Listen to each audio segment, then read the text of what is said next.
అదే RTV app వార్తల్ని క్షణాల్లో చదివే అవకాశం ఉంటుంది. ఒక న్యూస్ పేపర్, ఒక టెలివిజన్ ఛానల్ మీ చేతుల్లో ఎప్పుడూ ఉంటాయి. తిరుపతి రూరల్ పుదిపట్ల పంచాయతీలో జెండా ఆవిష్కరణ దిమ్మె వివాదానికి దారితీసింది. గ్రామంలో రెండు వర్గాల మధ్య గ్రూప్ తగాదాలకు దారితీసింది. దానికి సంబంధించిన మరింత సమాచారం సర్పంచ్ మనతో పాటు ఉన్నారు, వారిని అడిగి తెలుసుకుందాం. సార్, ఈ దిమ్మె ఎందుకు వివాదానికి దారితీసింది, కారణాలు ఏమన్నా?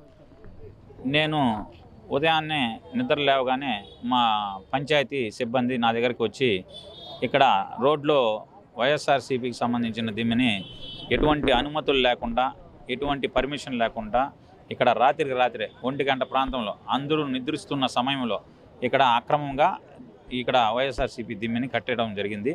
ఈ మార్గాన్ని నాకు వచ్చి మా పంచాయతీ సిబ్బంది చెప్పిన వెంటనే నేను హుటాహుటిన ఇక్కడికి రావడం జరిగింది. వచ్చి చూస్తే నిజంగానే ఇక్కడ ఈ దిమ్మి అక్రమంగా కట్టారు. అదేవిధంగా 15 సంవత్సరాల ముందు నుంచి ఇక్కడ తెలుగుదేశం దిమ్మె ఆల్రెడీ వెనకాల ఉంది. ఆ దిమ్మి కనపడకుండా కావాలనే ఘర్షణ వాతావరణం నెలకొల్పాలనే ఉద్దేశంతో ఈ లోకల్ ఎమ్మెల్యే చెవిరెడ్డి భాస్కర్ రెడ్డి చేస్తున్నటువంటి ఈ యొక్క దొంగ పనులు ఇవి. ఎందుకంటే మిగతా అందరూ కూడా వాళ్ళకు కూడా వైఎస్ఆర్సీపీ శ్రేణులకు కూడా నేను తెలియజేయడం ఏమంటే, ఎలక్షన్ టైంలో కావాలనే ఒకరికొకరు గొడవలు పెట్టి, కేసులు పెట్టి, ఎస్సీ ఎస్టీ కేసులు, అట్రాసిటీ కేసులు పెట్టి ఏదో భయభ్రాంతులను చేసి ఎదుటి పార్టీ వాళ్ళని అందరిని కూడా భయాందోళనకి గురి చేయాలనే ఉద్దేశంతో ఈ ఎమ్మెల్యే ఈ యొక్క అక్రమాలకు పాల్పడుతున్నాడు. ఇటువంటి కేసులకి, ఇటువంటి భయాలకి బెదిరే వ్యక్తిని ఈ బడి సుధా యాదవ్ కాదు. అది ఫస్ట్ తెలుసుకోవాలా మీరు.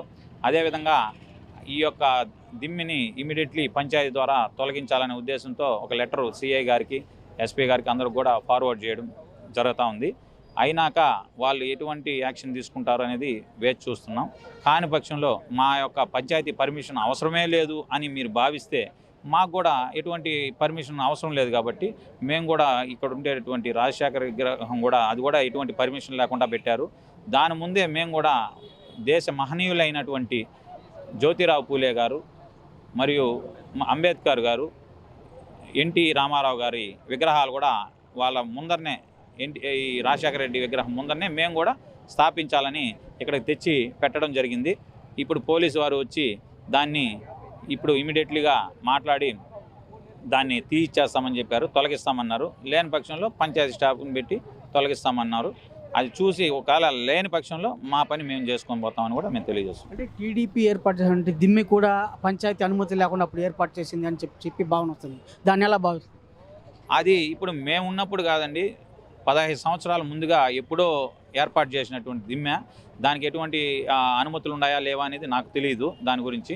ఇప్పుడైతే నేను ప్రజెంట్ సర్పంచ్గా ఉన్నాను కాబట్టి మా రిజల్యూషను కంపల్సరీ. కాబట్టి వాళ్ళు ఏ చిన్న విషయానికైనా బీజేపీ, తెలుగుదేశం, జనసేనలు ఏ ఒక బ్యానర్ కట్టినా, ఏ ఒక చిన్న పని చేయాలన్నా కూడా మీరు పర్మిషన్ తీసుకోవాలనేటువంటి అధికారులు, వీళ్ళకి మాత్రం వైఎస్ఆర్సీపీకి ఎటువంటి అనుమతులు అవసరం లేదా, ఎటువంటి పర్మిషన్ అవసరం లేదా?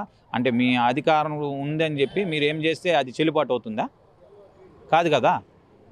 మేము ఖచ్చితంగా డిమాండ్ చేస్తున్నాం. దాన్ని ఇమీడియట్లీ ఇప్పుడు తొలగిస్తామని చెప్పారు. తొలగిస్తే ఓకే, లేని పక్షంలో మేము పెద్ద ఎత్తున ఉద్యమం చేసి మేము ఈ జ్యోతిరావు పూలే విగ్రహాన్ని, ఎన్టీఆర్ విగ్రహాన్ని, అంబేద్కర్ విగ్రహాన్ని, మహనీయుల్ని ఇక్కడ ప్రతిష్ఠించడం జరుగుతుంది. పోలీసులు వచ్చారు సంఘటనా స్థలానికి. పోలీసులు ఏమని పేర్కొంటున్నారు? పోలీసులు వాళ్ళతో అంతా కూడా మాట్లాడారు. వాళ్ళు కూడా పర్మిషన్ లేకుండా తీసుకున్నారు కాబట్టి దాన్ని ఇమీడియట్లీ మేము మా సమక్షంలో తొలగించేస్తాం. తొలగించి మళ్ళీ మీకు పంచాయతీకి లెటర్ పెట్టుకుంటాం. లెటర్ పెట్టుకున్నాక మళ్ళీ దాన్ని పరిశీలించి మీరు పర్మిషన్ ఇవ్వడమా లేదా అనేది మీరు ఆలోచన చేసి మీరు ఇబ్బంది లేకుండా అందరికీ కలిసిమెలిసి ఉండే విధంగా కొంచెం సహకరించాలని వాళ్ళు కూడా కోరడం జరిగింది. నేను దానికి కూడా సరే అని చెప్పడం జరిగింది. పంచాయతీ అనుమతి లేకుండా ఎలాంటి దిమ్మెను ఏర్పాటు చేయరాదని, అలా ఏర్పాటు చేస్తే దాన్ని తొలగిస్తామని చెప్పేసి బండి సుధా యాదవ్, పంచాయతీ ప్రెసిడెంట్గా ఉన్నటువంటి బండి సుధా యాదవ్ పేర్కొన్నారు. దీని పట్ల పోలీసులు సైతం పరిశీలించి దిమ్మెను తొలగించేందుకు తొలగించాలని చెప్పి పోలీసులు పేర్కొన్నారు. వీడియో జర్నలిస్ట్ మణితో రవి, తిరుపతి. మరిన్ని వీడియోస్ కోసం ఛానల్ ని సబ్స్క్రైబ్ చేయండి. లేటెస్ట్ అప్డేట్స్ కోసం వాట్సాప్ ఛానల్ ని ఫాలో చేయండి. అండ్ లింక్ డిస్క్రిప్షన్ లో ఉంది.